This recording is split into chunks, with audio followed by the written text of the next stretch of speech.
d'abord quitter me présenter encore à nous. Non pas c'est Bélisaire Alfrendi, étudiant en première année au séminaire théologique Nazaréen d'Haïti. Alors, je finis la journée pour parler du livre de Jonas. Le livre de Jonas fait partie des livres dits livres prophétiques. Mais dans le livre prophétique, il est divisé en deux grandes parties. Il y a une partie, c'est des livres qui disent grands prophètes, et l'autre partie, qui c'est livre des petits prophètes. La tradition juive, les livres Jonas, les livres 12 petits prophètes, ça, comme le livre des 12, et les 12. Le livre de Jonas fait partie du livre petit prophète, ça. Qui ça qui livre là? Qui ça qui est en dans le livre ça? En dans le livre ça, nous avons joué l'histoire Jonas ensemble avec mon Dieu et le peuple de Ninive. Mon Dieu parlait avec Jonas dans le livre Jonas chapitre 1er. Il parlait à Jonas, il dit Jonas, allez à Ninive, allez crier contre la méchanceté du peuple de Ninive. Et Jonas t'est fui lorsque mon Dieu t'a dit allez crier contre la méchanceté du peuple de Ninive.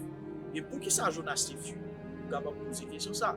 Jonas fuit parce que premièrement, le peuple de Ninive, c'est un peuple qui est méchant. Et le peuple de Ninive, c'est un peuple qui t'a asservi le peuple d'Israël. Bon, moi, faire nous connaître que Jonas, c'était un monde qui était fait dans le royaume du Nord, en Israël. Alors, le monde qui était asservi au royaume du Nord, c'était la Syrie. Et le peuple Sayo, il était vraiment cruel, il était méchant en paix. Ensuite, pour qui ça, Jonas est capable de fuir la présence de Dieu?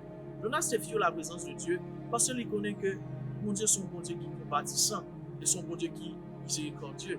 Lorsque un monde repentit de mal, mon Dieu qui a capacité de pardonner et qui a capacité de faire grâce. Et ensuite, qui s'est passé?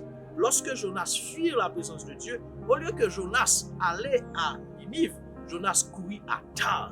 Lorsque Jonas courit à Tars, il dit nous que une grosse tempête qui levait sur la mer, et la tempête ça, il dit nous que Jonas, lorsque il était tiré pour sort a été tombé sur Jonas, et Jonas était demandé pour la gueule dans la mer. Et nous sommes capables même d'arriver à penser que le fait que Jonas était demandé pour la gueule dans la mer, peut-être que c'est fuir Jonas était encore plus fuir Ninive. Et Jonas passait 3 jours dans une poisson, Jonas arrivé à Ninive, et mon Dieu prêchait, alors parler à travers Jonas, et prophétiser sur le peuple de Ninive. Il dit encore 40 jours, et Ninive sera détruit.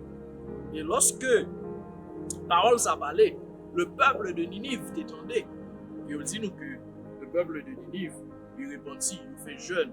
Et Ouah, il fait jeûne, il demandait que ni moun, ni bête, pour yon ne pas manger, et Ouah, il revêtit de un sac. Et dans le ça, et le peuple là, il répondit devant mon Dieu, et mon Dieu te fait grâce. Jonas t'est fâché. Qui ça nous capable d'apprendre de livre ça? Dans le livre Jonas là, application nous capable de faire de livre. Nous capable de voir que dans le livre de Jonas, des fois, nous capables envie fuir la présence de Dieu. Nous comptons pour entendre mon Dieu, mais des fois nous fuir la présence de Dieu. Nous des fois capables de vivre dans une situation côté que nous pas d'accord que un monde sauvé à cause de sa méchanceté, à cause du mal. Même si mon Dieu t'a dit pas la faire, nous t'a dit ah mon Dieu, Jean est tel méchant. Pourquoi mon Dieu écoutez tel méchant.